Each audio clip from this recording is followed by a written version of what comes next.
Well, good morning, guys. Why don't you stand back up and look around? Go ahead and stand back up.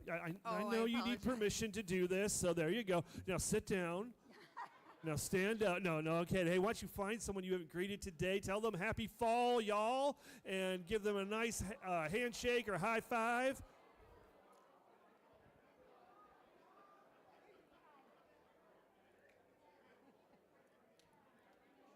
All right, you guys did good on that. Go ahead and take a seat now. You guys are so obedient. I love it. Welcome to Davison Free Methodist Church. My name is Shane. I'm the pastor here. It's exciting that you guys would spend Sunday morning with us. Welcome, welcome, welcome. And welcome to fall. We're loving this cold weather.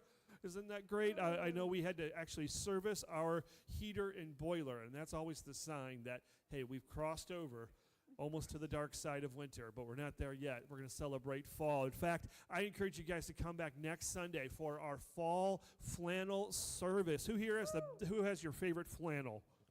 Anyone? Who here is going to go out and buy a new flannel just for next week? Yeah, I hear you.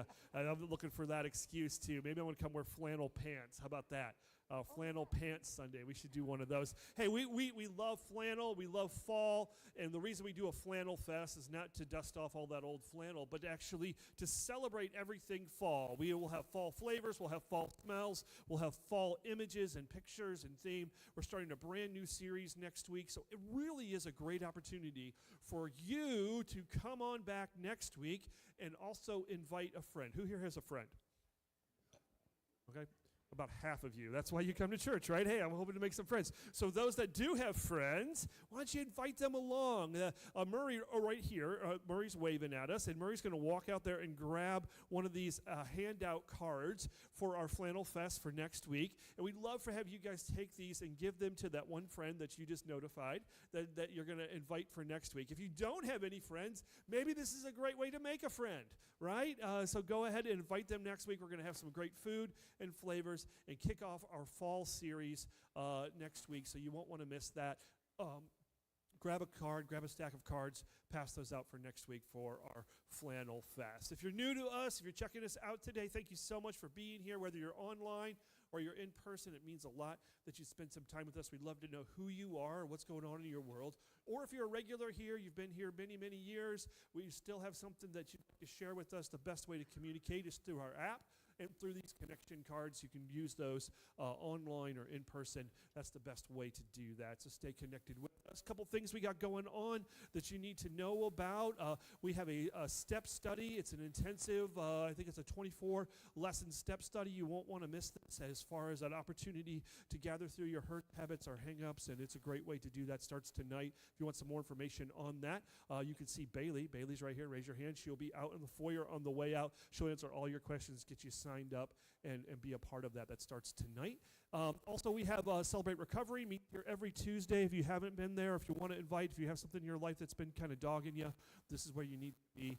It's a great way to serve you and to conquer some of that, and we're excited about that ministry and how it continues to operate and thrive here at Davison Free Methodist Church. A couple other things that we got going on. We got a new class that starts in a couple weeks. It is the Father Wounds. We got that. There we go. Father Wounds starts November 9th and 16th, and it's going to be led by our very own Charlie Richards. It'll be a very interesting class, just 2 weeks. So maybe at 9:30 before our service, and you can read some of it about it there, or Charlie's right over here. Raise your hand. You can go and tackle Charlie before he leaves and ask, and he'll answer all your questions. So tackle him lightly, though. So we love Charlie, and if you tackle him, he might tackle you back. So be careful with that one. Also, one of our partners here is our scouting troops that meet here throughout the week, and they're doing a food drive. You get some more information with a handout with that if you'd love to participate in that and drop some stuff in. Hey, the ushers are going to join me. We're going to dive into worship here. It means a lot that you guys would be here. Let me highlight a couple things that are going to happen today. It's the last of our story series, and we have a great story to share with you. I'll talk about that in just a second. So I just want to prepare your hearts for that as we have Sarah Carlson and Pastor Eric will be sharing in just a little bit. And so you guys are in for a treat today with that. And I also want to just kind of encourage you guys to continually interact with our church. I feel like God is doing something in our church that's really, really interesting, and and intriguing. And so if you could, if you're new to us, you can just tune out for a second. But if you're a regular here, let me just ask you guys to pray. Can you do that? I mean, you should already be doing that, but you hear me, right? So give me one of these. How about this, right? Okay, anyone want to give me an amen on that? Amen. All right, okay, there you go. Okay, now we're getting better. So if I could just ask you guys to pray. We're not talking tragedy, but I just feel like as we respond to what God's doing individually in our lives, I think he's up to something here at our church. And I'd love to just have you guys spiritually partner with us, praying, fasting, and seeking God for the future of our church. I had some conversations this week with our leadership and with our staff, and they're fasting and they're praying specifically in that direction too. So I just want to encourage you guys, invite you guys into that as well. And if you want some more context or some more ideas or want to share what God's sharing with you, we're always here for you. We love that and appreciate that. In a moment, we're going to take our offering. It's a way to give back what God has blessed us. Thank you for supporting us financially at our church. It is something that operate because of your donations, and they mean a lot. So just thank you. If you'd love to support us, you can do that on our app. You can also do that online. You can also give here on Sunday mornings, and there's got some other creative ways that you could support us financially. If you want any more information, just contact our office. And again, thank you. So why don't you stand with me, and we just kind of invite God into this moment and kind of tune our spirits and our mind's eye to what he has for us today, and also pray against those distractions. Anyone here ever feel distracted? Anyone ever feel distracted? What's up there, right? This concept in our world is so distracting. A lot of things that pull for our attention. And one of the key rhythms, I think, of life is just this ability to focus on something. Especially here, it takes a little bit of work from an act of your will, right? It's not going to happen accidentally. You're not going to accidentally pay attention. But I think if you do the work to listen to what God might be saying to you today, how his Spirit might be moving amongst our midst, what he's already here, give you a lot of value and a lot of interest and a lot of purpose today. So that's my encouragement. Let's pray and guide our kind of bring our hearts together to what God has for us. Father, we love you. We thank you. We invite you into this time, and we choose to fix our eyes.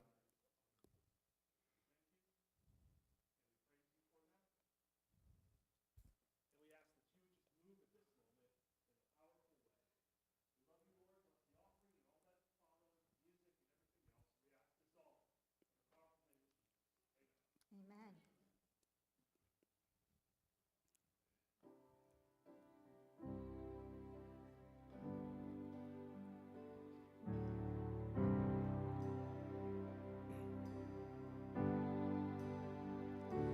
1,000 times I fail, still your mercy remains.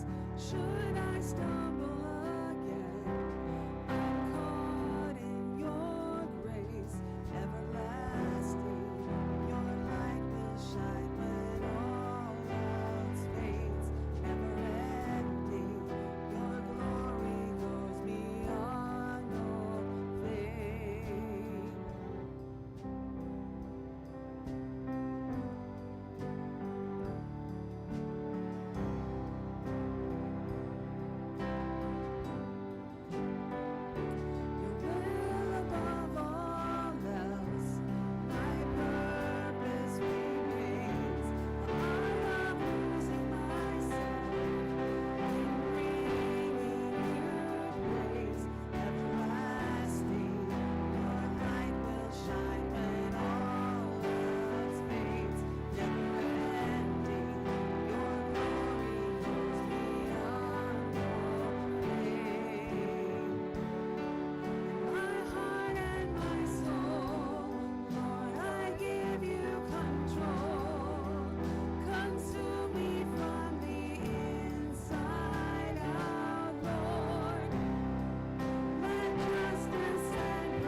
Well, good morning again, and thank you again for being here.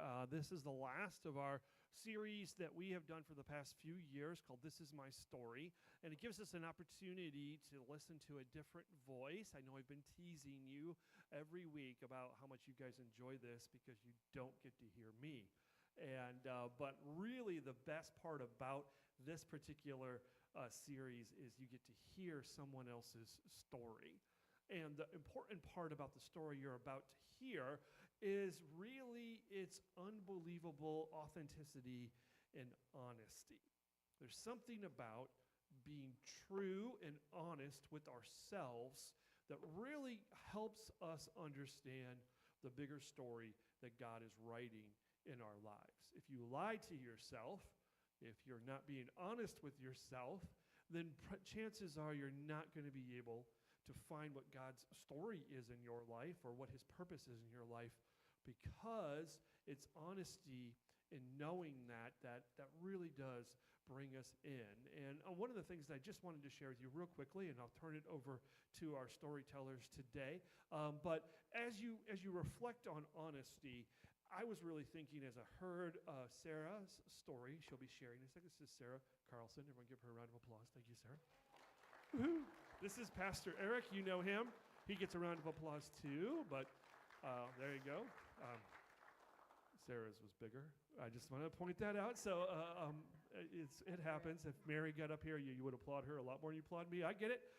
So we know that. But one of the things about honesty that I really do want to just reflect as I started to listen to Sarah's story as she's sharing today is just how honest and authentic she has been in her journey. And she'll share that in just a moment. And it really made me remember and reflect upon the honesty that I read in the Jewish poetry book that we call the Psalms.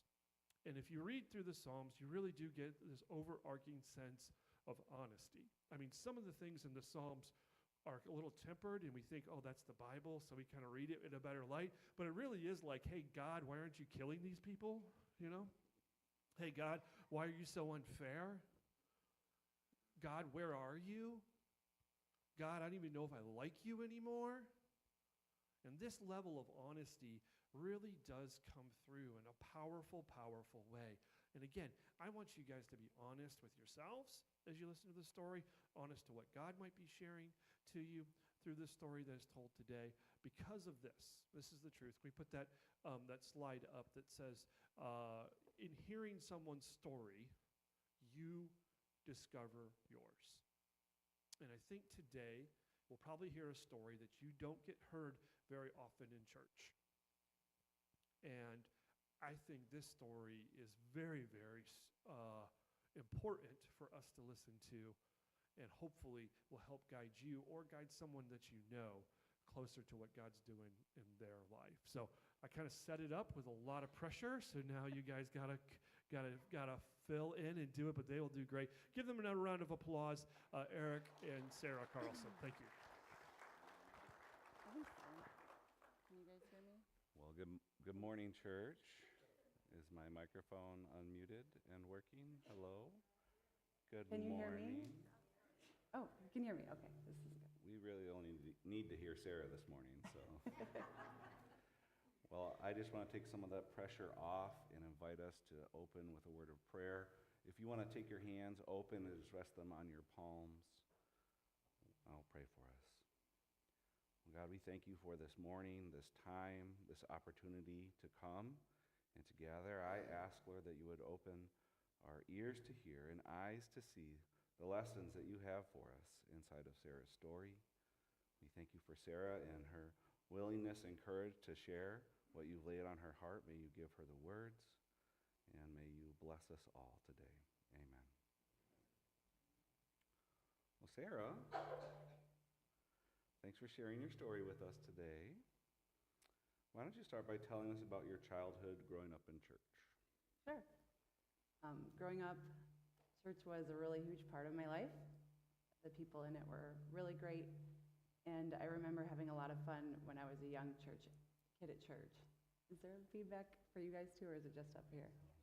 Yeah. Are we too close together, or is this better? Okay, great. It's better for me too. Okay, great. So the people in the church were really great, and I remember having a lot of fun when I was a young kid at church. I'm sure there were a lot of similarities to church life here at Davison in the 80s, or as my kids like to say, the ancient times. This is little baby Sarah in church. Yeah. However, the theology in my childhood church was very fear-based. Some of you may remember, if you're ancient like me, you might remember the Left Behind series.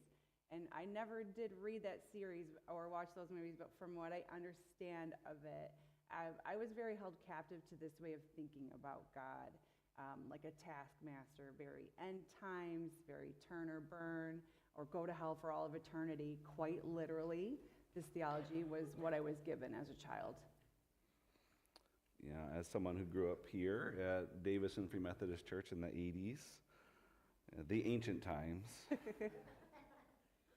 I remember that too. I feel like I had a similar experience, and recognizing that explaining big concepts about God to kids is very challenging.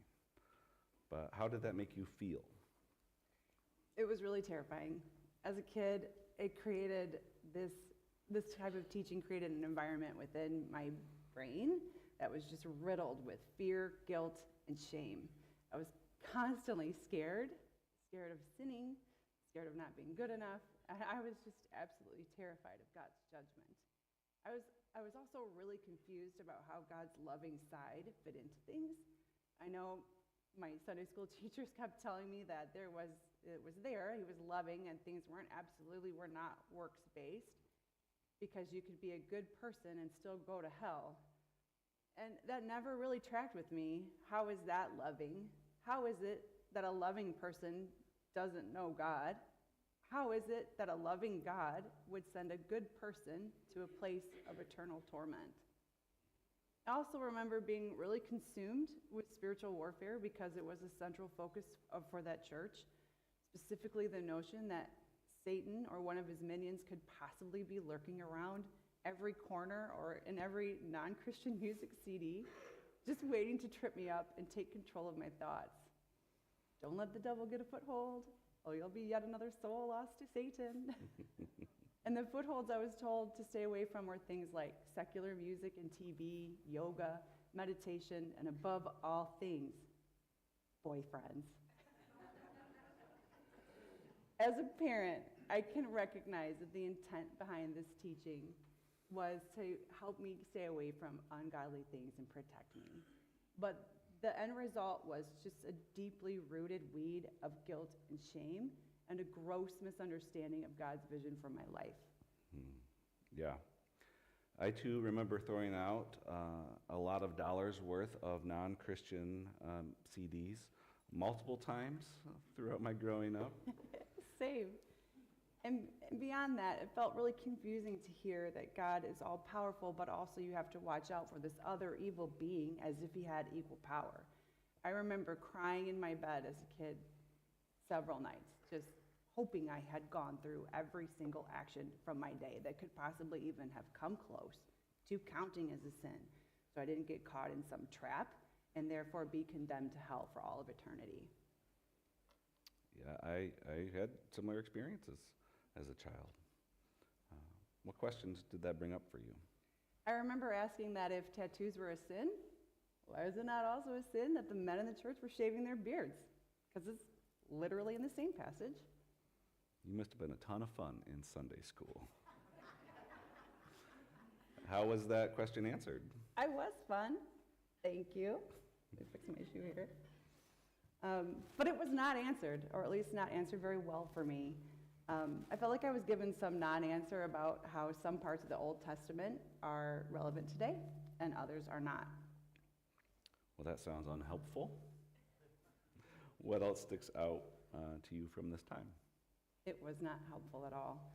I also remember feeling very confused about how women fit into God's image, because the church I was a part of was a church that does not ordain women to this day. And on top of that, they still really limit opportunities for women. So as a young girl, growing up in arguably one of the most liberating times in history for women in the United States, it just felt really out of step with the rest of my life experiences. I think it caused part of my ambition to die because it just shut down. I think it caused part of my ambition to shut down because it felt like the church was telling me what I can't do. And at that time, the church held the greatest power over my life. And looking back, I feel like I was robbed. That sounds really stifling.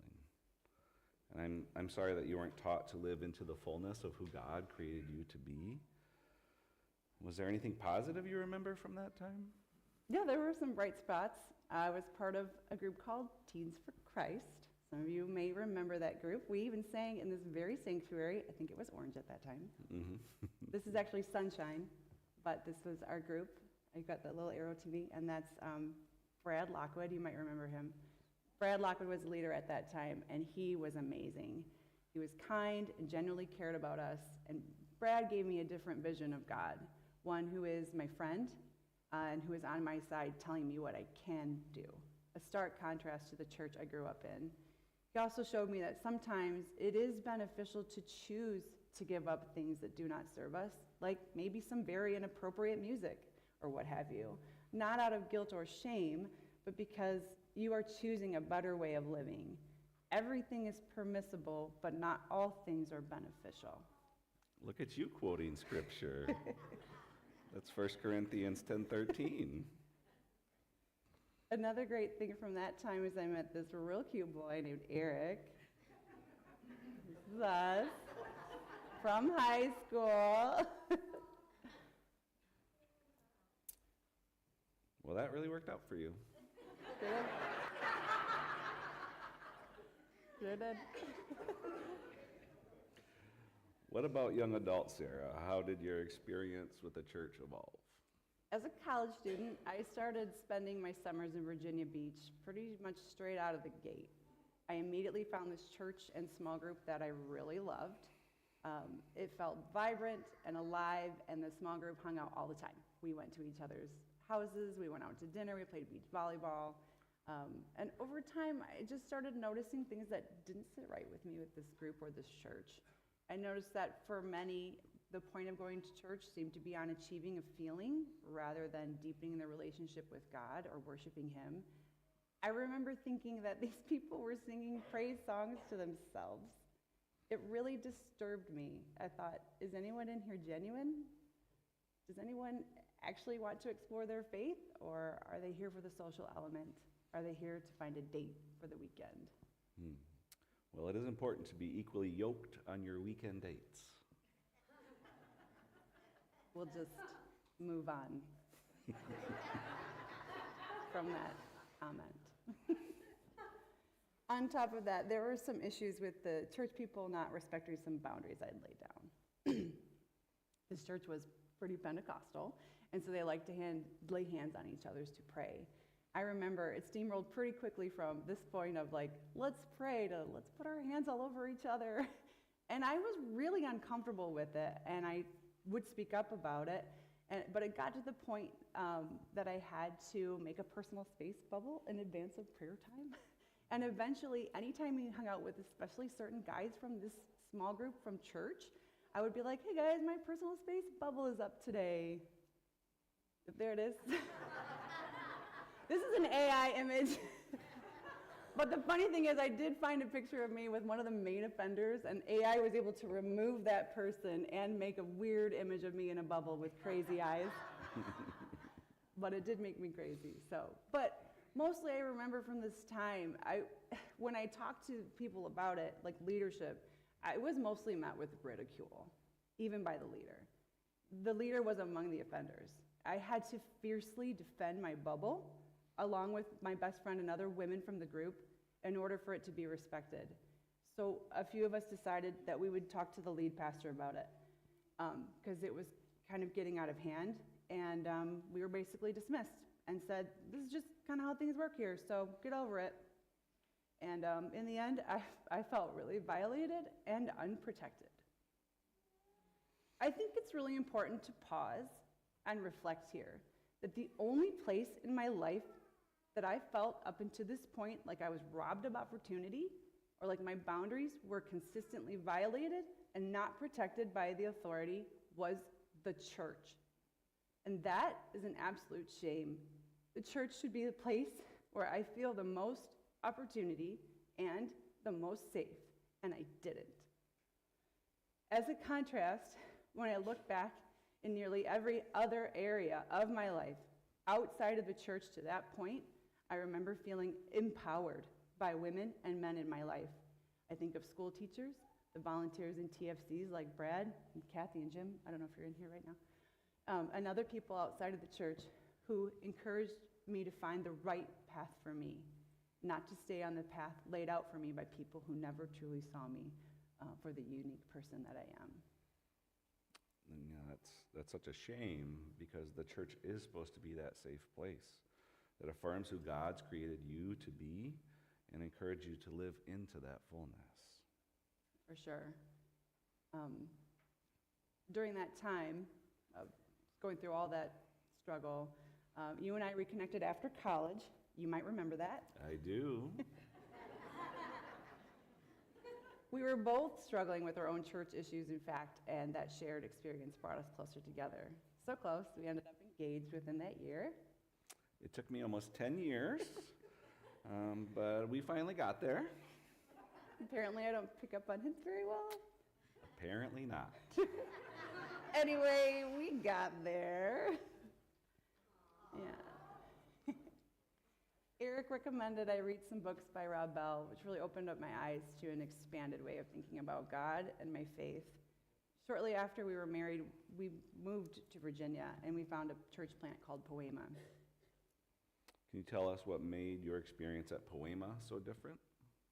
Yeah, the teachings painted such a different image of God, and it finally felt like the God I've been quietly interacting with my whole life, but couldn't quite articulate or see.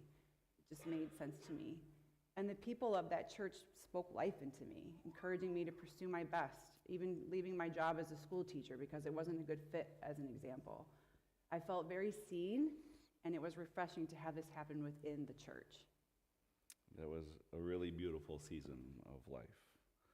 So what happened with Poema? Why did that chapter end? Well, we had baby Drake. Get ready for some cuteness overload. There he is. So cute. We decided to move back to Michigan. Eric was going to take a youth pastor job, and we really wanted to be close to family. My parents are up here too. We were both really excited about it. The new church had a lot of great people, and it was great for a few years. And then we had baby Bennett, another round. Here we go. So cute. We call that middle picture Grumpy Bennett because it's so funny. He was the happiest baby, and he had that like grumpy face. He was so cute. This is where it gets a little weird with the church again, though. When I was pregnant with Bennett, the church board that we were at the time denied Eric parental leave due to a technicality on his contract. As you might imagine, that did not sit well with me. First, it just felt like a really punk move. Pastors get this benefit, but he didn't because of the way his contract was written. Second, I don't remember anyone from the church going to bat for him or for us. We had a toddler at home. We were bringing home an infant. Having more than one day off would have been nice. On top of that, the board decided that since I had a full-time job, they wanted to take away Eric's health insurance because he could just join mine.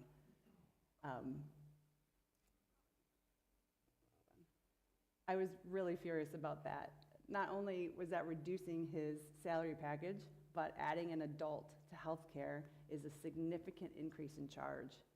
Thankfully, Eric was able to push back against that change, and that helped us financially, but the emotional damage was done for me. Yeah, that wasn't great. That last experience just stirred up all the anger and hurt from my past. I didn't realize this at the time, but I'd buried each of those wounds down pretty deep.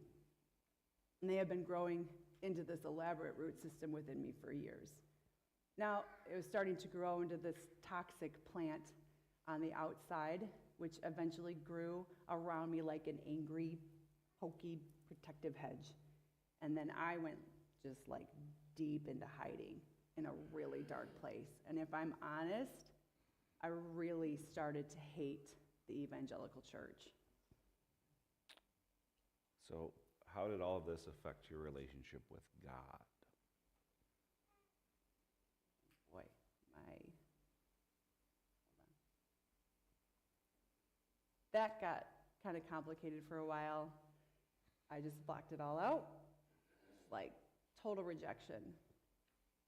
But then I started hearing these little whispers, or I'd find these little gems, like a gentle breeze that just in the trees that felt like a hug, or the most amazing cloud formations or sunsets that felt like a gift. These little precious moments with Drake and Bennett that started to feel like little brushes with the divine that would make me notice and pause. I'll never forget this one moment with Drake. He was probably 3. I have a cute 3-year-old. There he is. Drake saw this not very common image of Jesus, and he said, "Mommy, who is that? I think he's my friend." And it just was so pure and real. You can't make that stuff up. Couldn't deny it. I love that when we find God in those places we didn't expect him to be. But you're at a church right now.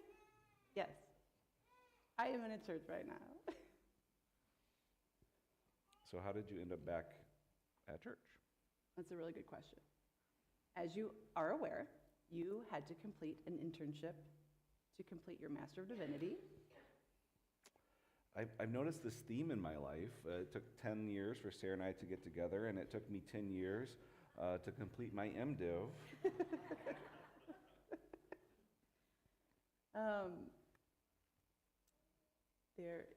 There should be a slide of us at the church where Eric was doing his internship. The slide GBUMC.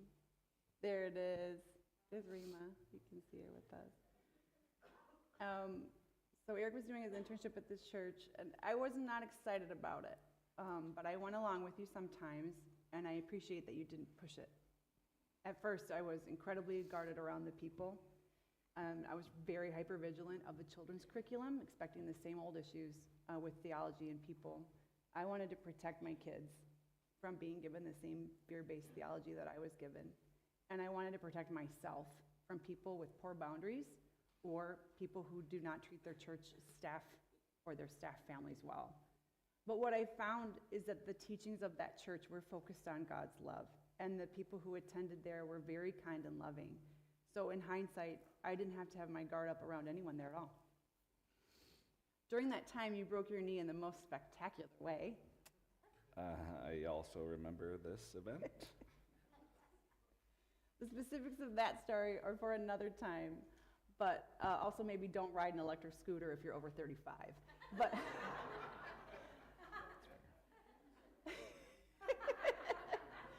But the way that church community stepped in to support us was a living example of what it means to be a follower of Christ. I think the love that they showed us started to cut away at some of those outer layers of my pokey hedge that had started to grow around me.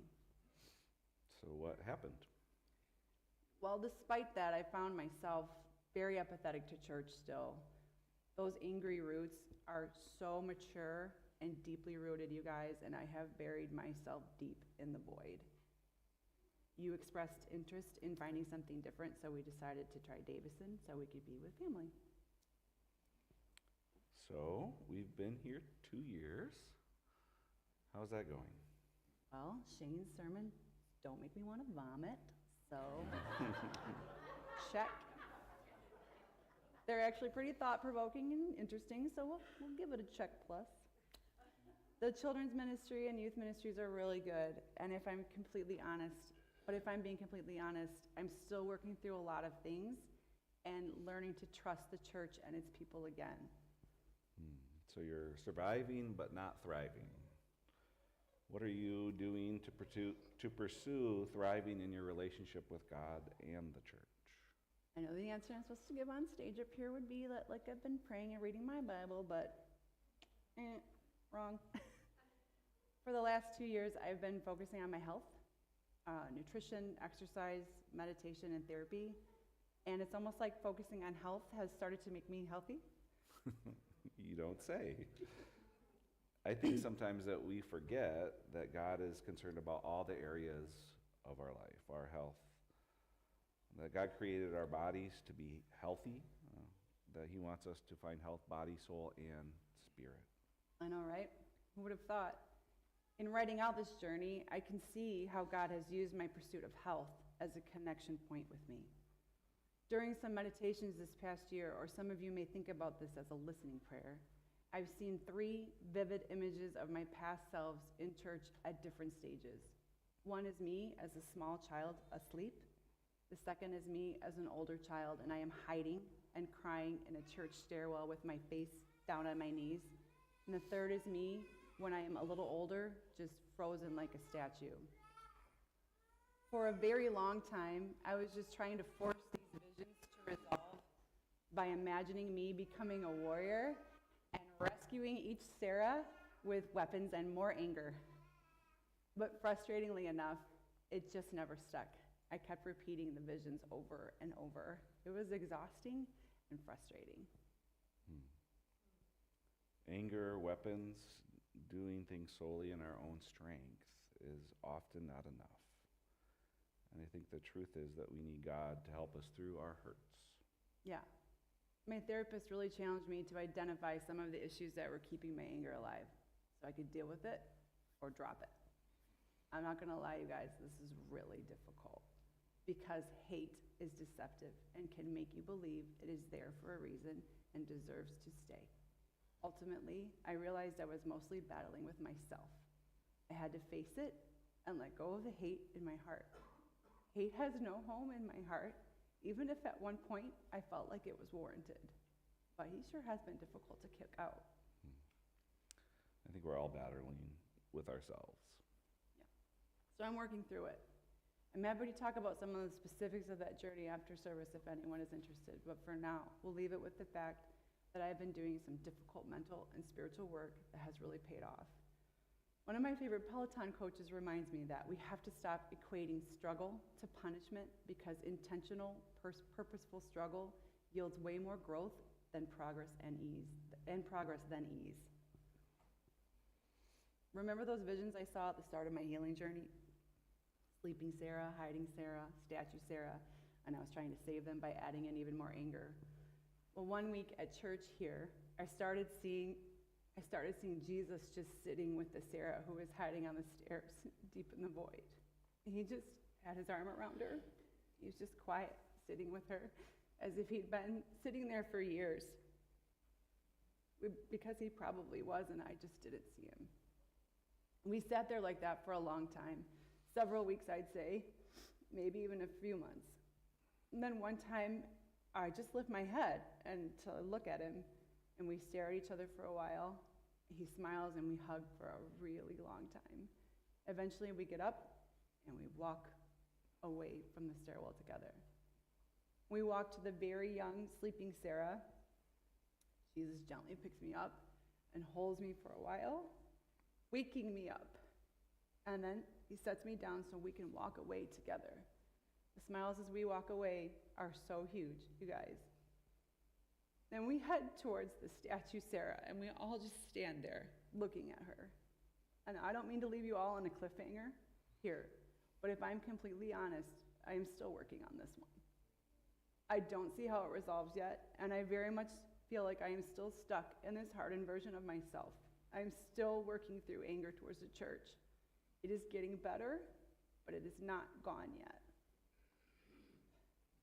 When I started writing my journey, you asked me why I started going to church again, and I didn't have an answer for you other than that I wanted to be with you and I wanted to bring the kids. Recently, I realized that I am here because I have hope.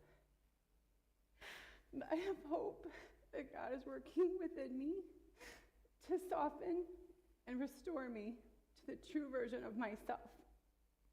And very recently, I have found that I have a teeny tiny sliver of hope that God can also do something similar to restore the church.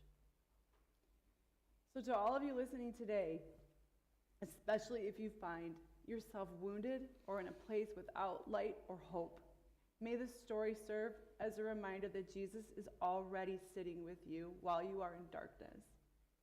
He sees you for who you really are. And the best news is, he has come for you. You may not be ready to look up and embrace him, but I encourage you to feel him sitting with you, to notice the ways he is reaching out to you. When you are ready, remember he is there waiting to take the healing journey with you. My final word of encouragement is this. When I began therapy, I thought I was only trying to let go of the past. But healing has shown me something greater, that by releasing what no longer serves me, I am also creating room for joy, peace, happiness, and hope to take root in its place. Healing hasn't simply helped me move on. It has helped me to rise, grow, and forgive. That is where real freedom begins, and that, my friends, is the good news of Jesus. Thank you all for listening to my story today.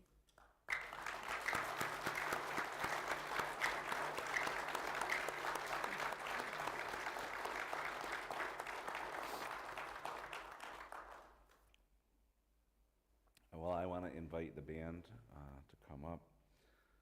My eyes are a little sweaty.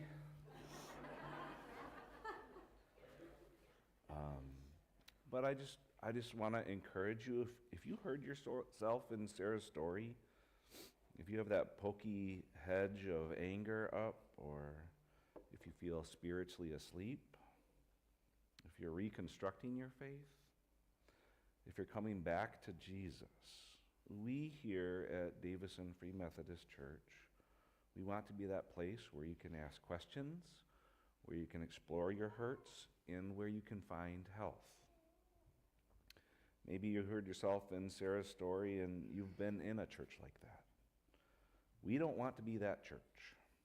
We want to create an environment here to be the church that can receive people who ask questions, who have been hurt by the church, who aren't sure about God or Jesus or especially church people. But I think in order that we might become that church, we might have to change ourselves. We might have to put aside our preferences or our judgments and follow, like Shane was talking about earlier this morning, where God is leading us for the life, for our individual lives, but also for us as the life of the church, to become that place that God has in mind.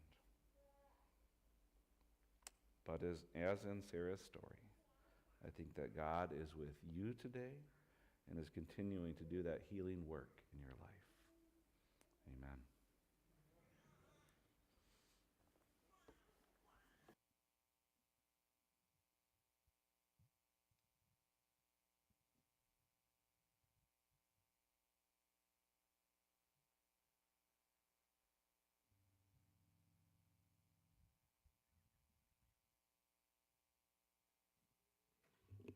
This is a song you might be familiar with, but when I hear this, I feel like it's God's message to us.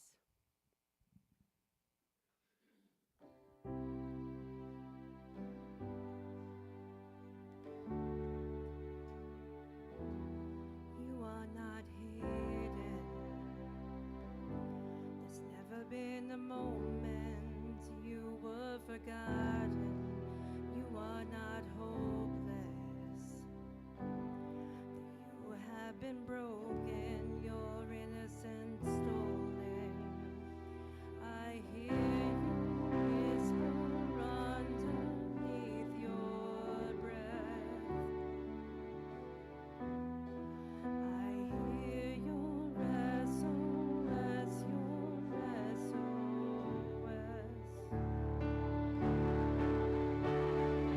I will send out an army to find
We'll give Sarah and Eric another round of applause. Thank you guys for that. And I just want to reiterate something as we go and kind of wrap up our series for this. Your story, your life, who you are is valuable. And if you don't hear anything else from what Davison Free Methodist Church is trying to communicate, is we just want to echo what Jesus is saying to all of us, and that he loves us. He's there for us. He cares for us. His relentless love is always available. No matter what you've done, no matter what you're doing, no matter what you're going to do, there's nothing in this world that can separate you from God's love. And we believe that, and we want to be sometimes an imperfect ambassador of that love, but we want to communicate that. And if we could help you on your journey, help you on your story, help you find your story, then we would be honored to do that. Just reach out to us, pull us aside, and communicate for us what it is. But we love you guys and appreciate all our storytellers over the past 4 weeks, and appreciate you guys being here. Let me just offer a blessing as we go today. We'll invite you back next week for our Fall Fest. Father, we love you. We thank you for your spirit that moves amongst us, your love that's relentless, that chases us down, that finds us even in the darkest places, even the places we choose to shut you out of. You still work towards us. And we love you, and we thank you for that. I thank you for every person here today. I pray your love and your purpose and your hope over them. I pray that you would bless us with a sense of who you are and how you're writing your story in our lives, a story of redemption, a story of hope, and a story of sharing that message with the world around us as you redeem and bring your will on earth and your kingdom come. And Father, we thank you for that and ask your blessing in the name of the Father and of the Son and the Holy Spirit. Amen and amen. Thank you guys. Like I said, we'll see you next week for Flannel Fest. Thank you. Have a great week. Bye-bye.